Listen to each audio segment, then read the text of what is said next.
Hello friends, welcome back to RGM online classes. RGM education YouTube চ্যানেলে তোমাদের সকলকে জানাই স্বাগত। আমাদের টেট এক্সাম মডেল কোশ্চেন পেপারে আজকে আমরা মক টেস্ট নাম্বার 25 আলোচনা করব child development and pedagogy subject থেকে। তো আজকে সেটা প্রথম প্রশ্ন কী আছে একটু দেখে নেব। বলেছে, ছাত্ররা শিক্ষকের কাছে কোনটি বেশি প্রত্যাশা করে? দেখো, তোমরা টেট পরীক্ষায় যে সমস্ত বিষয় থেকে প্রশ্ন আসে সে প্রত্যেকটি বিষয়ের উপরে কিন্তু আমাদের চ্যানেলে 150টিরও বেশি ক্লাস করানো রয়েছে। প্রত্যেকটি আলাদা আলাদা প্লেলিস্ট করে তোমরা সেই প্লেলিস্ট থেকে কিন্তু সেই ক্লাসগুলো চাইলে দেখতে পারো। সেখানে বিগত বছরের প্রশ্ন কেমন হয়েছিল সেগুলো প্রশ্ন তোমরা পাবে। তার পাশাপাশি যেগুলো খুব ভাইটাল টপিক রয়েছে সেই টপিকের উপরে কিন্তু ক্লাস রয়েছে। সো অপশানসগুলো একটু দেখে নিই। ক্লাসের শান্তি বজায় রাখা, কঠিন বিষয়কে সহজভাবে বোঝানো, ব্ল্যাকবোর্ডের ব্যবহার, পরিষ্কার উচ্চারণ করে পড়ানো। ছাত্ররা শিক্ষকের কাছ থেকে কোনটি বেশি প্রত্যাশা করে? সঠিক উত্তর কী হবে? সঠিক উত্তর হবে অ্যাকচুয়ালি সবগুলোকেই প্রত্যাশা করবে, কিন্তু সবচেয়ে বেশি যেটা প্রত্যাশা করে সেটা হলো কঠিন বিষয়কে সহজভাবে বোঝানো। কঠিন বিষয়কে সহজভাবে বোঝানো ছাত্ররা শিক্ষকদের কাছ থেকে এটা সবচেয়ে বেশি প্রত্যাশা করে। প্রশ্ন নম্বর 2-এ বলা হয়েছে, পাঠ্যক্রম বলতে কি বোঝানো হয়? শিক্ষণীয় সকল বিষয়, অর্থাৎ যে সমস্ত বিষয় থেকে শিক্ষা গ্রহণ করা যেতে পারে সেই সমস্ত বিষয়কে বলা হয়েছে পাঠ্যক্রম। সকল পাঠোপযোগী বিষয়, অর্থাৎ যে সমস্ত বিষয়গুলো পঠন পাঠন করা সম্ভব, পঠন পাঠনের উপযুক্ত, সেই সমস্ত বিষয়কে বলা হয়। বিদ্যালয়ে পঠনীয় যে বিষয়বস্তু ছাত্রদের কাছে উপস্থিত করা হয়, অর্থাৎ বিদ্যালয়ে যে সমস্ত টেক্সট বুকগুলো দেওয়া হয় তার মধ্যে যে পাঠ্যক্রম রয়েছে, তার মধ্যে সূচিপত্র রয়েছে, সেই অনুযায়ী পড়াশুনো করা, সেটা হচ্ছে পাঠ্যক্রম। কিছু সহজ পাঠ্য বিষয়, নাকি কিছু সহজ পাঠ্য বিষয় বলতে অর্থাৎ যেগুলো পড়তে খুব সহজ, কোনো অসুবিধা হবে না, সহজবোধ্য হবে সেগুলো। তো পাঠ্যক্রম বলতে বোঝায় অপশন নাম্বার সি, বিদ্যালয়ে পঠনীয় যে বিষয়বস্তুগুলি ছাত্রদের কাছে উপস্থিত করা হয় সেগুলো হচ্ছে পাঠ্যক্রম। ঠিক আছে।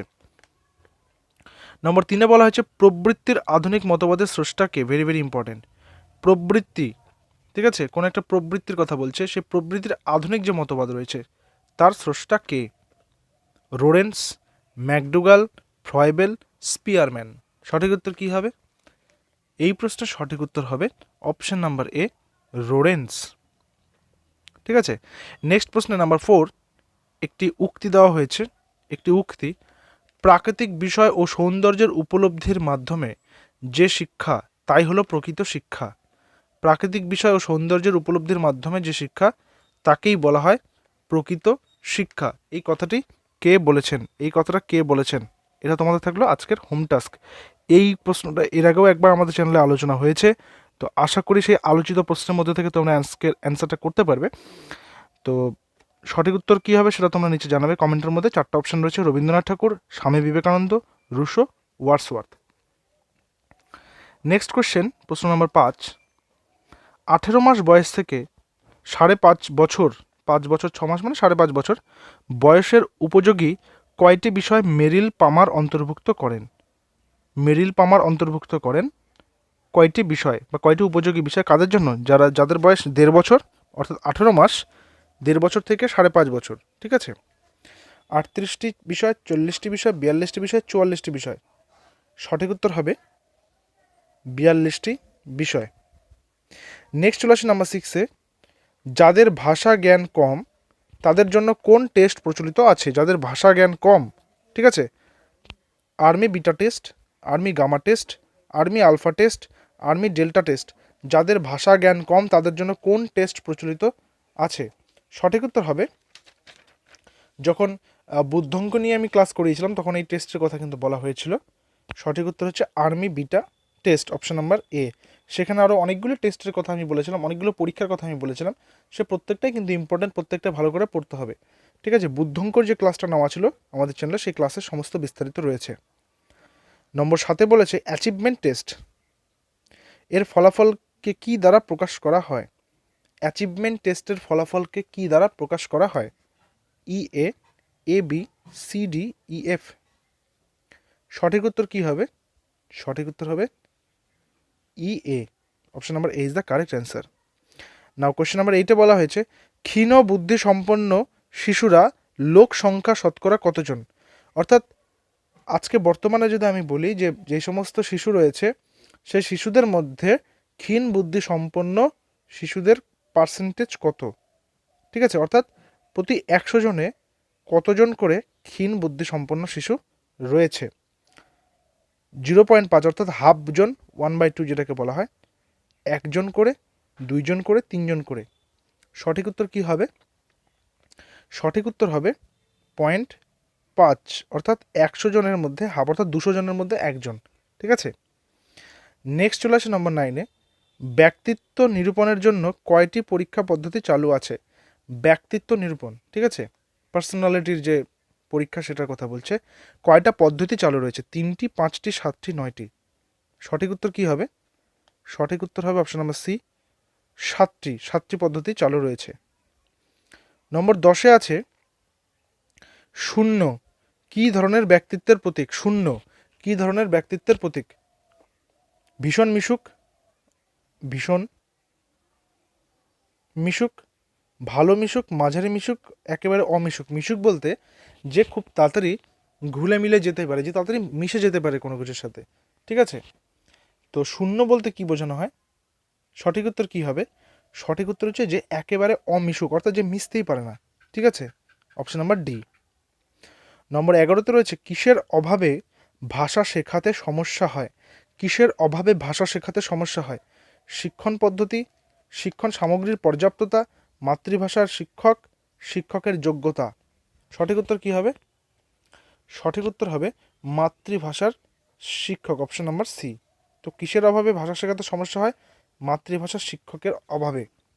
ওকে, অর্থাৎ আমি সেই সেকেন্ড ল্যাঙ্গুয়েজ শেখাই, থার্ড ল্যাঙ্গুয়েজ শেখাই, যাই শেখাই না কেন, মাতৃভাষার শিক্ষক যদি না থাকেন, অর্থাৎ যেই আঞ্চলিক ভাষা বা যেই ভাষাতে সেই স্টুডেন্টসরা কথা বলছে সেই ভাষার যদি শিক্ষক না থাকে, তাহলে নতুন ভাষা শিখতে কিন্তু সমস্যা হবে। কারণ ওই যে মিথস্ক্রিয়াটা তৈরি করে দেবে মাতৃভাষার সঙ্গে অন্য ভাষার, বা সেখান থেকে অন্য ভাষায় যাওয়ার যে পথটা, সেটা কিন্তু একজন মাতৃভাষার শিক্ষকই দেখাতে পারবেন।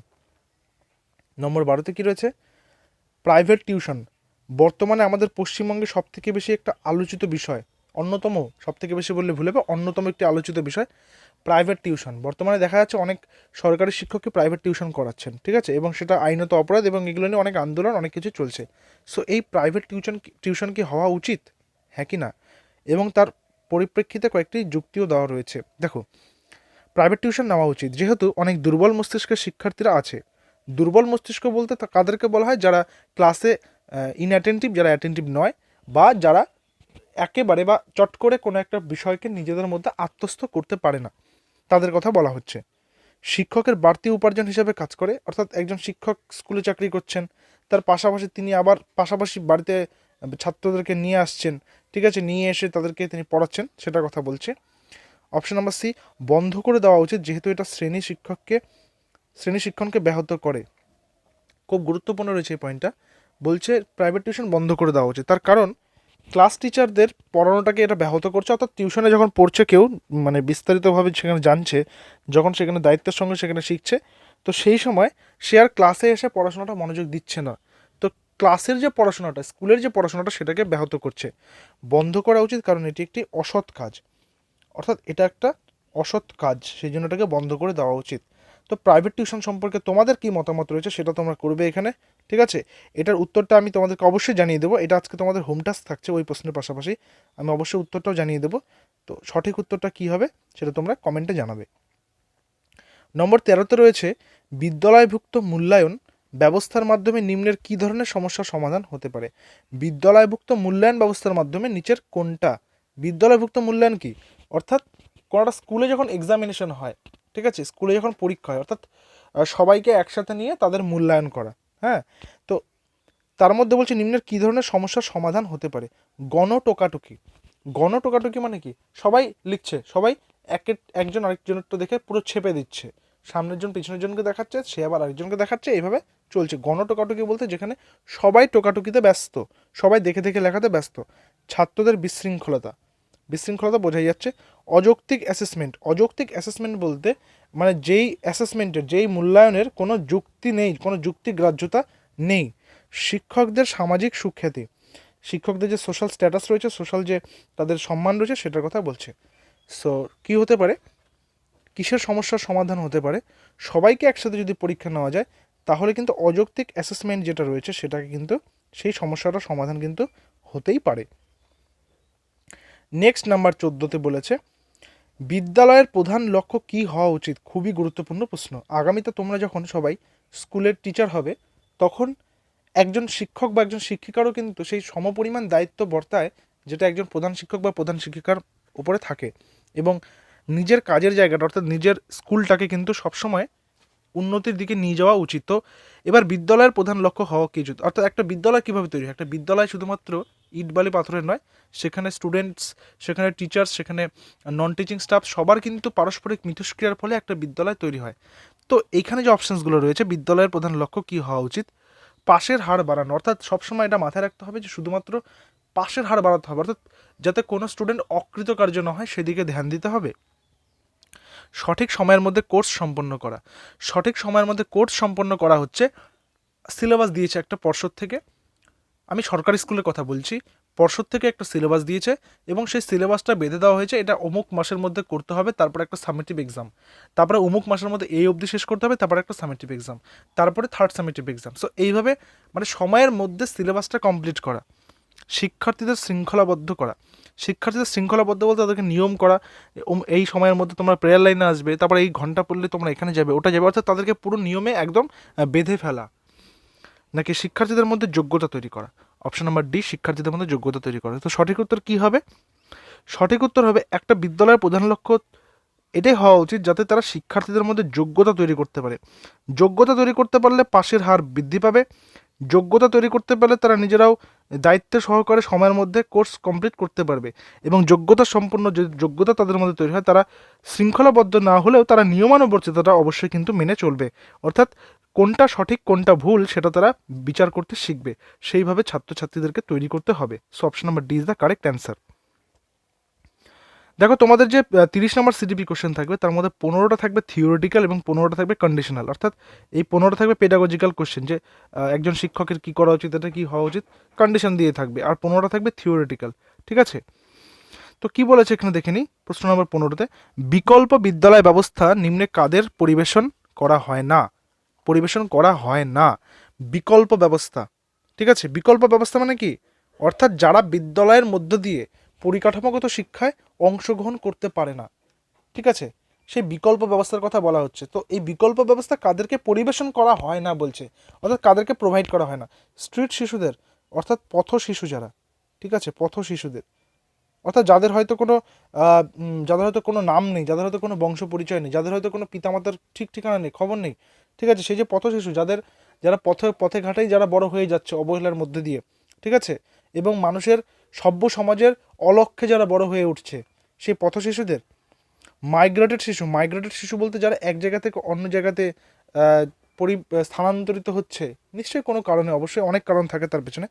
বিদ্যালয়ের বাইরের শিশুদের, বিদ্যালয়ের বাইরের শিশু বলতে যারা বিদ্যালয়ে প্রবেশ করতে পারছে না, সেখানে অনেক রকম কারণ থাকতে পারে, সেগুলো নাকি বিদ্যালয়ের শিশুদের।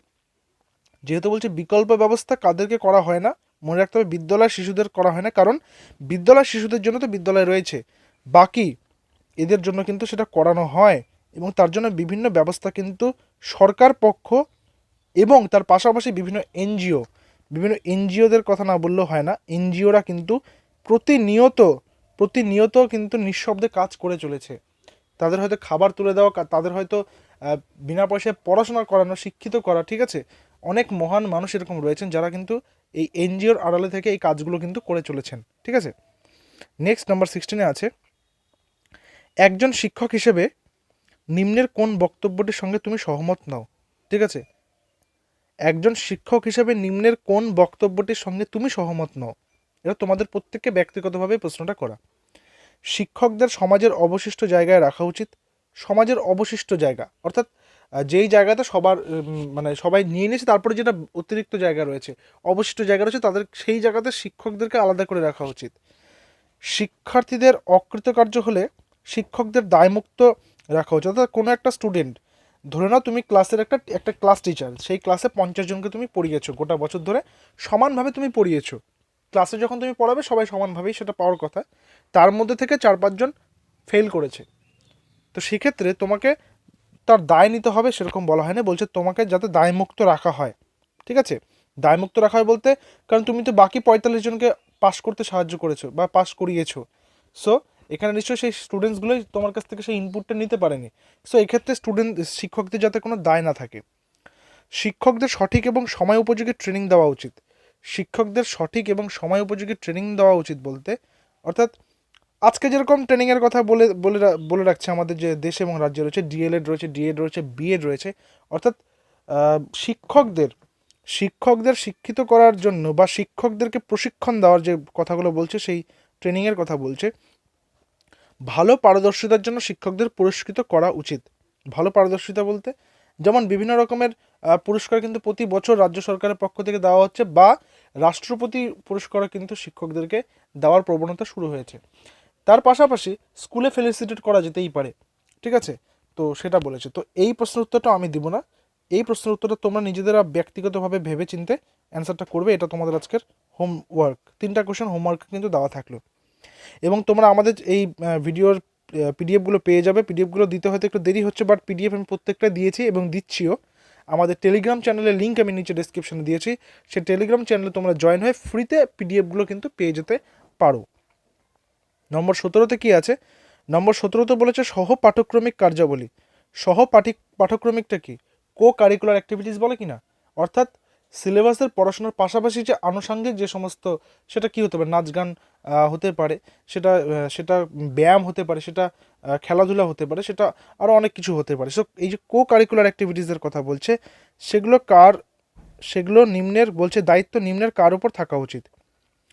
অর্থাৎ এই যে এখানে 4 জনের কথা বলছে, 4টা শ্রেণীর মানুষের কথা বলছে, তাদের মধ্যে কার উপরে এই কো কারিকুলার অ্যাক্টিভিটিসের কথা থাকা উচিত?